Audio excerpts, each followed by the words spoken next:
Hey everyone, Big Pauly back for a new movie review. Yes, I am down here at the cinema at a view, about to watch a film all about fluffy rabbits. That's right, it's a film called Jojo Rabbit. What else can it be about?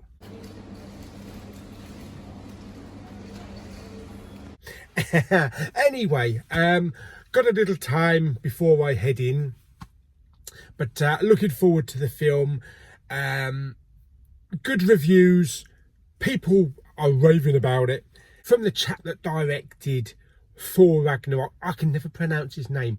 Taiki Waikachichi or Waikachichi. Yeah, I can never pronounce that name. Why can his name be John Smith? Right, okay. Let's get into the cinema and go and watch some fluffy rabbits.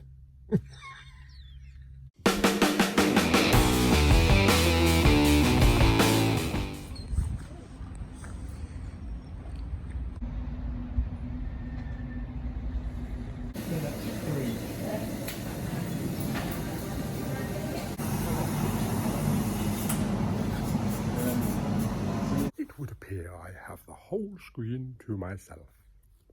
I can stretch out all 30 feet.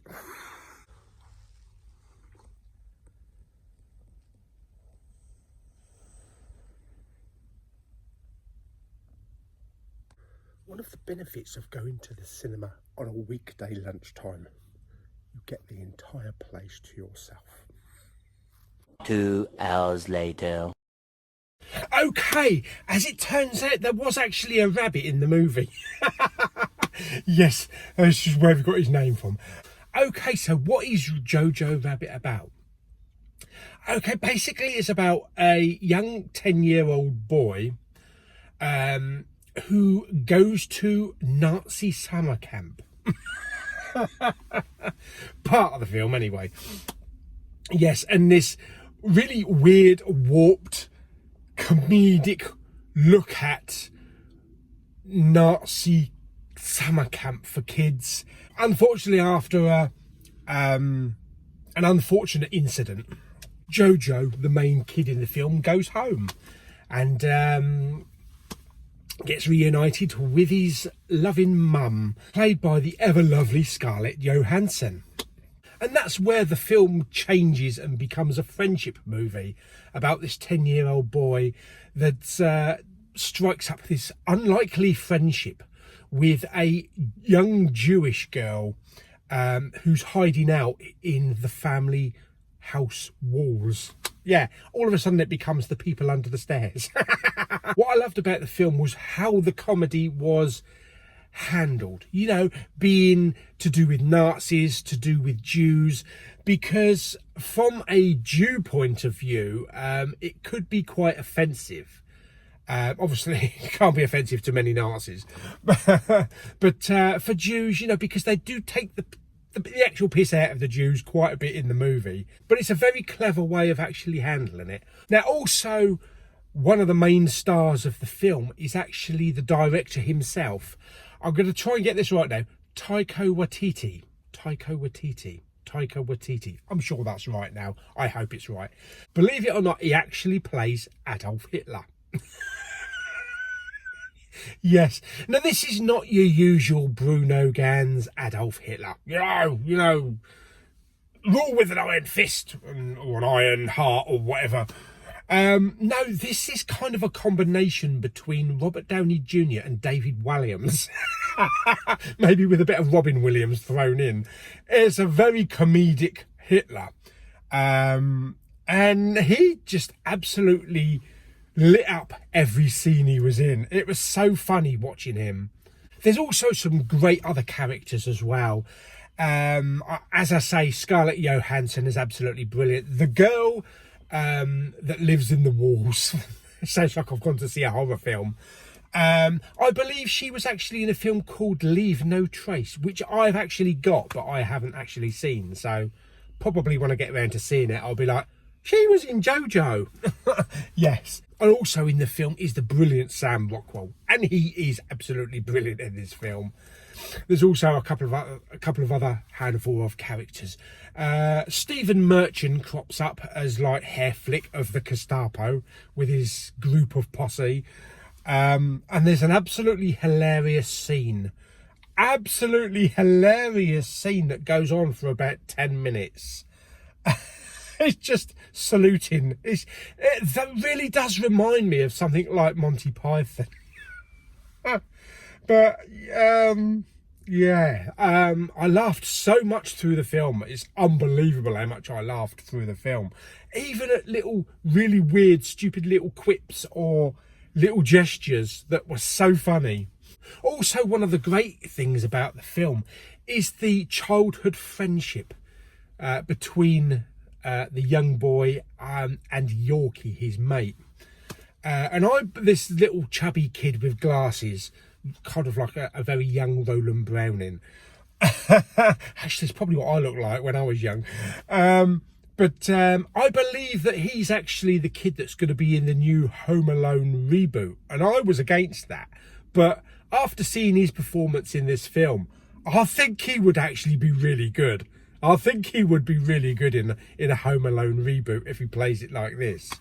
But he's so funny, and I love his sense of humour and the way that he connects with his mate and his outlook on, Nazi Germany. The visuals are actually beautiful, although a lot of the film is actually set in this big old house with, in the walls and in the rooms and that, which is a very dull looking, being in Germany with very low-key sort of like dull colours. But, we get to see like the forest and we get to see like the streets. But this being such a really funny film, a hilarious film, there are certain parts that were actually very touching and sad as well. And I actually did shed a tear or two towards the later part of the film when specific things happened. Like I said, it is a really funny, hilarious film. The music is brilliant. I love the music. There were some well-known songs like from the Beatles, David Bowie, but I like the spin that they did on it by actually them being sung in German. So that was very clever. Other than that, I had a really good time in the film. I was on my own for the entire movie. There was nobody else, so I could laugh as much as I wanted. And I did, actually. And it was a little bit unusual being in the cinema on my own in such a big screen that there was no one else there, because it hasn't happened for a long time. But I hope more people are actually seeing it, because otherwise, if it's just me with the box office takings, it's not going to make much money. But yes, all in all, I really enjoyed the film. It's definitely going to be a buy for me when it comes out, probably in 4K. I just loved everything about it. I just loved the whole comedy element of it, the whole characterizations and the connections between all the different characters. And yeah, it's a film about Nazis and Jews, but it put a smile on my face. I never thought I would ever say that. Oh my God, what is going on? But yeah, I absolutely loved the entire film from start to finish. And yeah, just a really great film. Actually a feel-good film as well. Nazis and Jews is a feel-good film. It's a weird one. But yeah, I absolutely loved it. So how would I rate it on a scale of 1 to 10? I'm actually going to give this 9. I'm going to give this 9 out of 10. Because like I said, I had so much fun with it. I followed the whole thing, never got bored. I laughed a lot. Believe me, a lot. But I also cried as well towards the end of the film. So a film that has so much emotion, from how it can take something so funny and joyous and just twist it around and give you a completely different opposite reaction. It's got to be a great film. And Taika Waititi did a really good job. One day I'm going to get that right. Taika Waititi. I know he played Kor, didn't he? Was it Kor in Thor Ragnarok as well?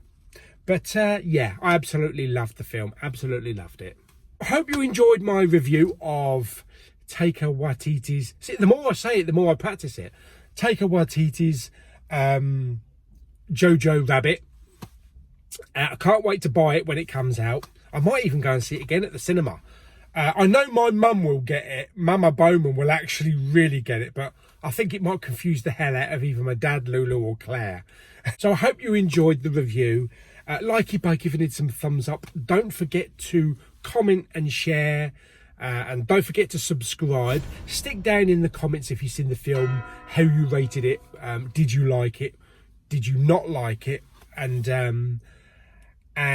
this might be a little bit weird because I've never signed off like this before, but Heil Hitler.